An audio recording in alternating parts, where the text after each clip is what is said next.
फर्क करना आपको अच्छा लगता है?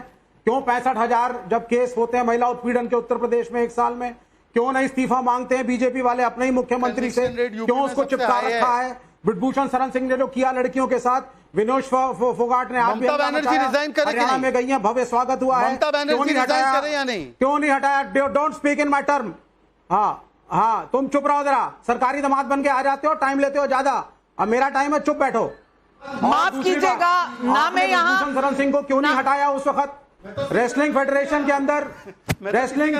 के अंदर सारे नुमाइंदे नहीं दामाद सिंह के हैं। दामाद की आप बात कर रहे हैं, सास कौन है, ससुर कौन है, ये सही भाषा नहीं है। ममता जी का रेजिग्नेशन मांगा तो सरकारी दामाद बन गया, बताइए। अच्छा जी, उद्धव ठाकरे ने स्पष्ट रूप में कहा कि जब वो छोटे थे और बचपन में जब उनका बचपन बड़ा हुआ तो कहते हैं मैं देखता था मेरे पिता बहुत उग्र रूप से रोज राजीव गांधी के खिलाफ बोलते थे, एक से एक चीज बोलते थे सरकार के खिलाफ, रोज हमारे प्रोसेशंस निकलते थे, लेकिन हमारे घर पे कभी सीबीआई और ईडी नहीं आई। और आज जब मैं सरकार को देखता हूं तो मैं रियलाइज करता हूं अपने बचपन को और सोचता हूं कि राजीव गांधी कितने महान थे। पहली चीज, हर्षवर्धन त्रिपाठी ने बोला सरकार को कोई ऐसा कदम नहीं उठाना चाहिए जिससे उसको बैक ट्रैक करना पड़े।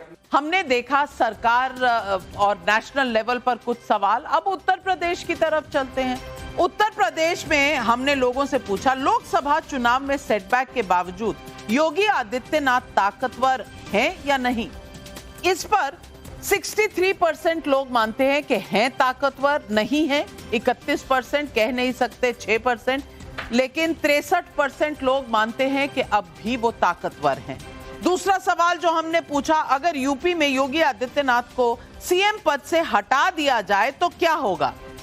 इस पर बीजेपी को जबरदस्त नुकसान होगा, 58% लोग मानते हैं बीजेपी को नुकसान, लेकिन मैनेज हो जाएगा 16%, बीजेपी को फायदा होगा 14%, कोई फर्क नहीं 9%, कह नहीं सकते 3%, लेकिन 58% लोग मानते हैं कि बीजेपी को नुकसान होगा। इसके बाद योगी को लेकर आरएसएस की भूमिका को कैसे देखते हैं? 61% लोग कहते हैं चीफ मिनिस्टर बनाए रखने के पक्ष में है आरएसएस, सीएम पद से हटाने का समर्थन 17% लोग मानते हैं, तटस्थ बना हुआ है 20%, कह नहीं सकते 2%। विधानसभा उपचुनाव में बीजेपी का प्रदर्शन अच्छा नहीं रहा तो योगी का क्या होगा? मुश्किल में पड़ेंगे 27% लोग, कोई फर्क नहीं पड़ेगा 64% लोग, कह नहीं सकते 9% लोग। इसके अलावा ये भी सवाल पूछा कि मुख्यमंत्री के तौर पर सबसे बेहतर कार्यकाल किसका रहा, और इस पर योगी आदित्यनाथ 54% लोग, अखिलेश यादव 23%, मायावती 19%, कह नहीं इसमें से कोई नहीं 4%। तो अब भी योगी आदित्यनाथ का परफॉर्मेंस सबसे बेहतर माना जा रहा है। राजनीति की केंद्रीय भूमिका में अखिलेश यादव के नजर आने से क्या असर है? यूपी में समाजवादी पार्टी को फायदा 31% लोग, यूपी में समाजवादी पार्टी को नुकसान 29% लोग, कोई फर्क नहीं पड़ेगा 38%, कह नहीं सकते 2%। 2024 चुनाव में कांग्रेस के बेहतर प्रदर्शन से यूपी पर क्या असर होगा? यूपी में अकेले लड़कर भी बेहतर कर सकती है कांग्रेस पार्टी 16%, एसपी के साथ गठबंधन में ही बेहतर करेगी 38%, कोई असर नहीं पड़ेगा 42%, और कह नहीं सकते 4%।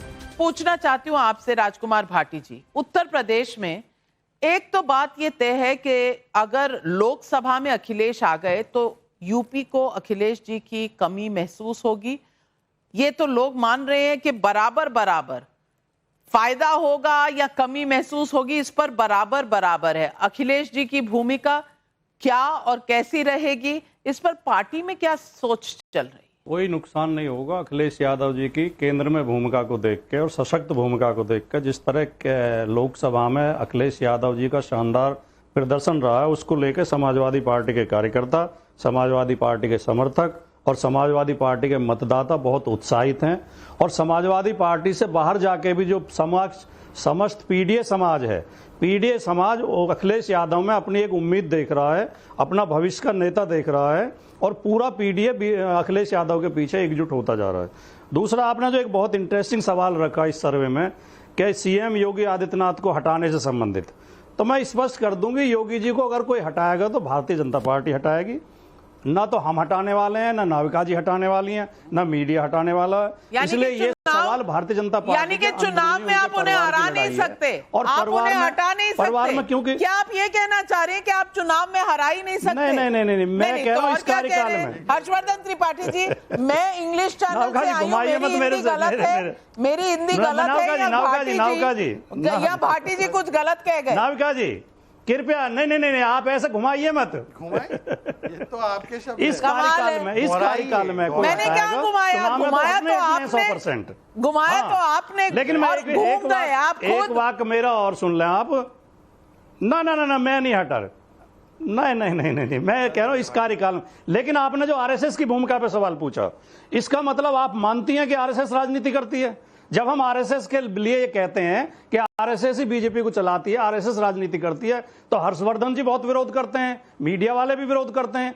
आज अगर टाइम्स नाउ नवभारत खुद सवाल पूछ रहा है कि योगी आदित्यनाथ को हटाने के समर्थन में आरएसएस या विरोध में, तो इसका मतलब ये मोहर लगा रहा है टाइम्स नाउ नवभारत कि आरएसएस राजनीति करती है, राजनीति में इंटरफेयर करती है। सवाल मैट्राइज सर्वे का है, डालते आप सब कुछ पत्रकारों पर है, पर आप जानते हैं सब कुछ, लेकिन आपकी महिमा अपरंपार है। चित भी मेरी, पट भी मेरी। हर्षवर्धन जी का नाम लिया है पहले। हर्षवर्धन जी पहले तो बता दीजिए, भाटी जी खुद घूम गए कि मैंने घुमा दी उनकी बात? देखिए भाटी जी थोड़ा मुश्किल में तो हैं। मुश्किल में इसलिए हैं कि जब अखिलेश यादव सांसद से विधायक बने थे, और मैं उसको संदर्भ के साथ याद दिलाता हूं तो भाटी जी को ध्यान में आ जाएगा, तब समाजवादी पार्टी के सारे प्रवक्ता कहा करते थे कि अब अखिलेश जी आ गए हैं, योगी जी को उखाड़ फेंकेंगे। आज की तारीख में क्या अखिलेश यादव प्रधानमंत्री पद के कोई दावेदार हैं? मैं एकदम अलग बात कर रहा हूं, उसको ध्यान करेंगे तो ठीक से आ जाएगा। नहीं है, लेकिन उनको लगा कि रोज रोज योगी आदित्यनाथ के सामने वो रोज कहेंगे, रोज चाचा जी को बताएंगे, वहां ब्रूट मेजॉरिटी है, तो वो चुपचाप उन्होंने एक रास्ता चुना और चले आए। लोकसभा चुनाव लड़ना उनके लिए बहुत जरूरी था, क्योंकि कन्नौज में उनके अलावा कोई जीत नहीं पाता, ये खुद समाजवादी पार्टी के लोग मानते हैं। उनकी रणनीति वो काम कर गई, अच्छी काम कर गई। लेकिन अभी जो 10 सीटों के विधानसभा के उपचुनाव हैं, उसमें समाजवादी पार्टी मुश्किल में फंस रही। मुश्किल में मतलब ये नहीं है कि मैं अखिलेश यादव की तरह बोल दूं कि क्यूटो छोड़ के सब 80 की 80 जीत जाएंगे, 79 सीटें।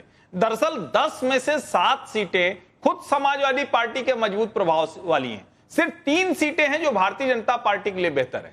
लेकिन योगी आदित्यनाथ जिस ताकत से इन विधानसभा उपचुनाव में लड़ रहे हैं, उसने अखिलेश यादव के लिए, समाजवादी पार्टी के लिए और कांग्रेस पार्टी के लिए एक कैच 22 की सिचुएशन खड़ी कर दी है। और मैं इसीलिए मुझे लगता है कि जो भाटी जी को लग रहा है और जो एक भ्रम की स्थिति है, उसके पीछे ये एक बड़ी वजह है। और जहां तक रही राष्ट्रीय स्वयंसेवक संघ के राजनीति करने की बात, राष्ट्रीय स्वयंसेवक संघ राजनीति नहीं करता है, वो नहीं तय करता।